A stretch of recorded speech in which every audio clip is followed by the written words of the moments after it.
have mail.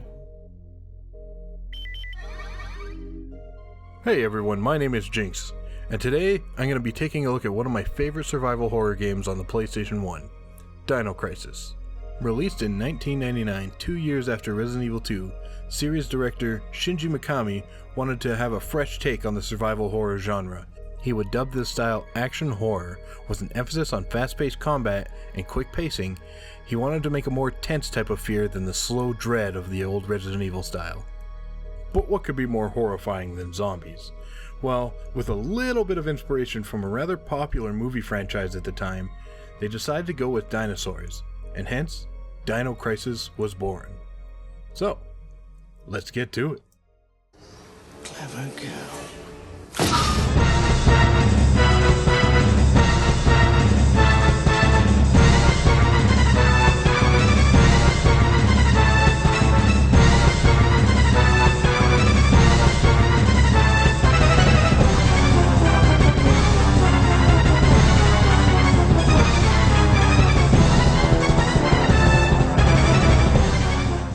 The game centers around the main character Regina, a special ops agent who is maybe a bit too chill about the entire situation.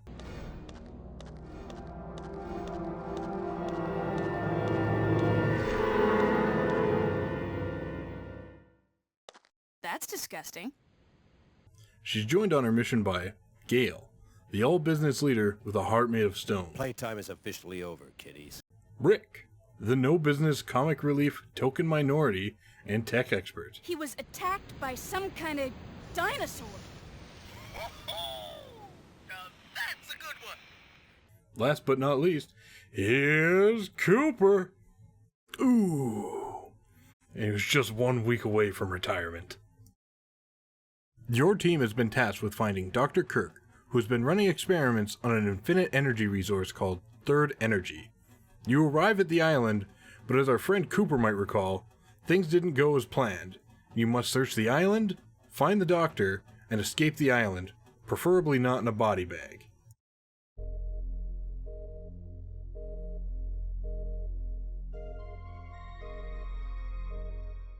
If you played any of the original Resident Evil games, you'll understand what I'm talking about when I say that the main character moves with tank controls. You have to remember that this was back in the day when analog control sticks were a newfangled invention. I imagine the developers needed to work around the fact that not everyone would have one of these analog controllers, and there's also a fact that for this style of game, these controls were the norm. Much as the name implies, your character moves like a tank. You can generally move forwards and backwards quite easily, but any movement to the side tends to be a gentle slope. Considering the game takes place mostly in hallways and corridors, this makes tight maneuvers very difficult and getting around the more agile enemies rather frustrating at times. However, I feel the controls do add a level of tension to combat encounters. This may come as a surprise to no one, but as the title of the game implies, dinosaurs are the main enemies of the game, and they've made considerable efforts to make them smarter than zombies in the Resident Evil series. They generally achieve this by allowing enemies to move between rooms and chase you if you run away from them. This really helps ratchet up the tension, as you can't just flee from combat, and you never really know when a room is perfectly safe. Combat is fairly simple. Pointing your gun will generally automatically point to the nearest foe, but doesn't track movement, making it very easy to miss your target. Ammo is limited and should be used sparingly early in the game, as I found myself scrounging around for ammo quite often. I did find that as the game went on and you receive more weapons, ammo becomes much more plentiful, and conservation becomes much less of an issue, especially once you receive the shotgun and grenade launcher. The shotgun can provide easy knockdowns, or even the use of anesthetic darts to put enemies to sleep so you can easily slip past them. The grenade launcher is so powerful, it can 1 to 2 shot most enemies in the game. Surprisingly enough, there is no melee weapons in the game, nor combat knife as a last-ditch effort if you run out of ammo. Now, I understand this isn't Monster Hunter, but come on! Who wouldn't love the idea of going toe-to-toe with a menacing reptile with nothing but a piddly pocket knife? Unlike previous Resident Evil games, key items have been given their own tab and unlimited space, so gone are the days of you running around, trying to put keys into other keys, and don't have the right knickknacks, so you gotta run back to the safe room. You are, however, limited to how much ammo, medicine, and mixing components you can keep on you at any one time. There are storage boxes placed throughout the facility that need key items called plugs to unlock. Thankfully, when you unlock one, you unlock access to any previous unlocked storage boxes of the same color. While many of the enemies can track you room to room, you can actually block them using one of the facility's many laser grids. The best part of these fences is running into a room, weaving past all the dinosaurs, and smashing the button. Smash that like button, it's right down there, I know you've seen it! What are you, blind? Just in time to watch the dinosaur run into the fence and fall on his ass. Look at this dumb dinosaur. Running into that fence over and over like a fly. Once you get the gate up and the threat contained, you can just shoot through the fence and kill the dinosaur. Although this may be the first time that you notice, these dinosaurs are goddamn bullet sponges. It can take up to 13 pistol shots to kill a normal raptor. This can make the starting hours of the game pretty brutal considering the ammo is pretty scarce, and these hulked out dinos can chase you room to room, busting through doors like the Kool-Aid Man. They'll stalk you around while you fumble around looking for keys and ciphers to move forward. Hey, Freak Show! You're going nowhere! I got you for 3 minutes! 3 minutes of playtime! Ah! Throughout the game, you'll encounter a few danger events, which are basically proto-QuickTime events, where you just mash the controller until you're let go, or in lack of action, killed, just like this.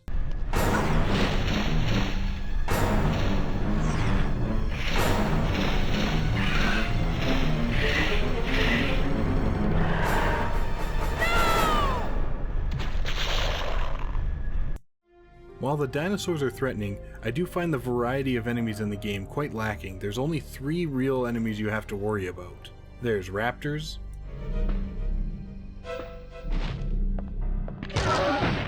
the odd pterodactyl whenever you venture outside,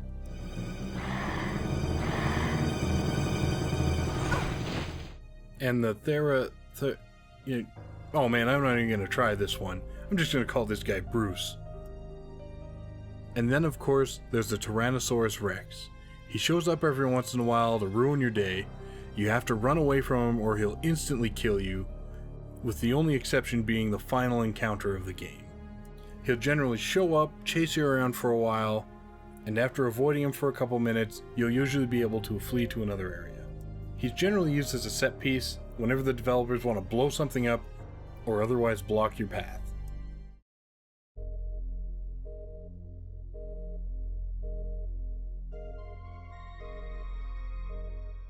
Dino Crisis sets itself apart from other games in the genre by removing the pre-rendered backgrounds and focusing on only 3D models for all of its backgrounds.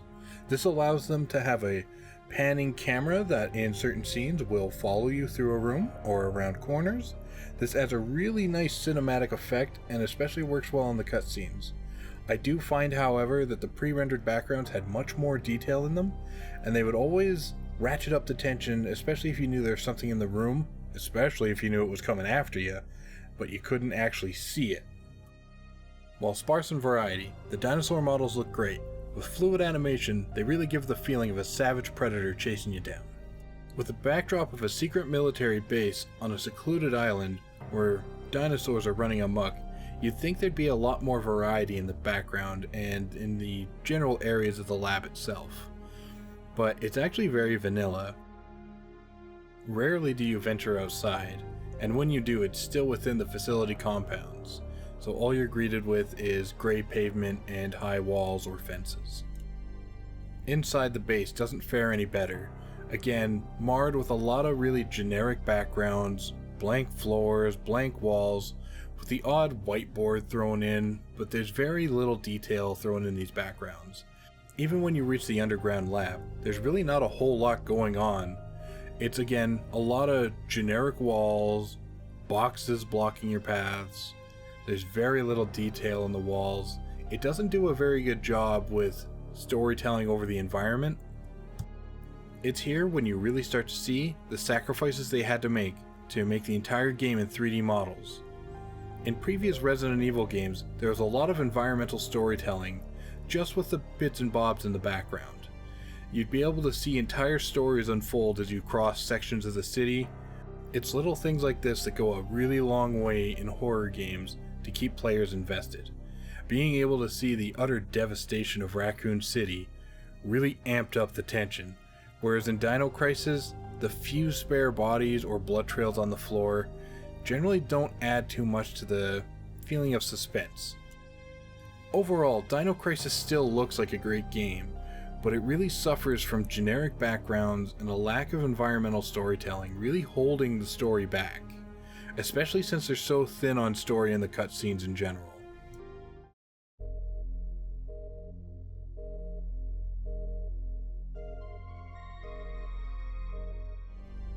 So, before we begin talking about the story, I just want to point out that obviously, spoilers ahead.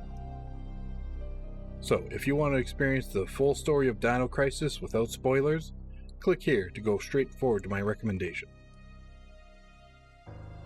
So, all 4 members of your team jump out of the helicopter that takes you to the island. Cooper is promptly eaten and never heard of or mentioned again. Poor guy. Meanwhile, the rest of your team finds the entrance to the facility. And in like any good horror movie, what do? They all split up. Your character, Regina, finds that the main power of the facility is off and heads off to the backup generator to get some power for everyone. I have a very bad feeling about this. This is where we meet our first raptor. Regina takes him down and heads back to the front of the facility and reports back to Rick. He was attacked by some kind of dinosaur. This isn't a joke, you idiot. We were just attacked by a big-ass lizard. After the main power is back on, Regina heads to the control room to meet up with Rick and Gale. This is where we hit our first story split. Gale wants to go search for Dr. Kirk, which we see in the monitors in the facility's basement. Rick receives a distress call from an agent who was sent in much earlier than you and wants to go save him before searching for Kirk. Being the good guy I am, I went with Rick first. If we follow Rick, we'll head out the backside of the facility. Here, we'll find Tom. He's definitely seen better days.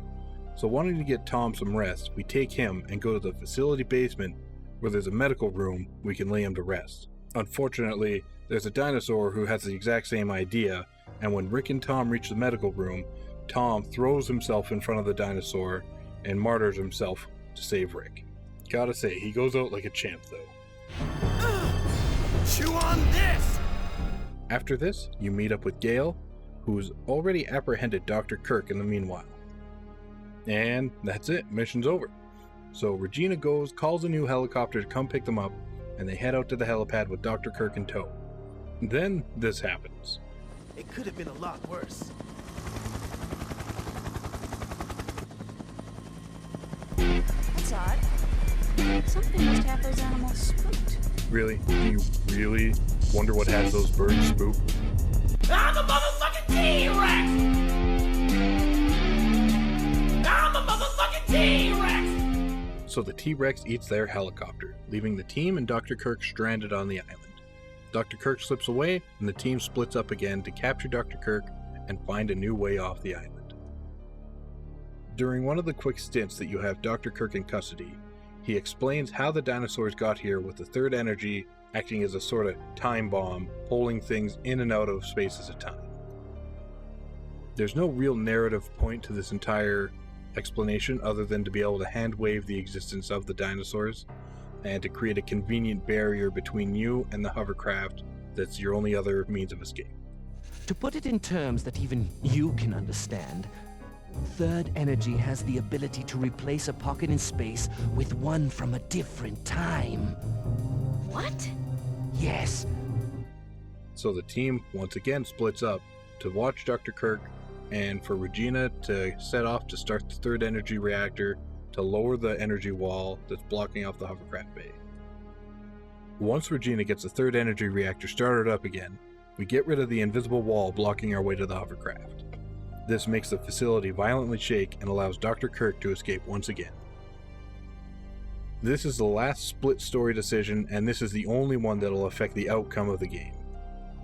We can leave Dr. Kirk to his fate and escape the island with all 3 members alive and intact on the hovercraft. We can go with Gale and chase after Dr. Kirk. This will lead to Gale succumbing to his wounds and dying, but during that, he'll tell Regina that he was sent on a secret mission to retrieve Dr. Kirk for weapons research rather than retrieving him for his energy plans.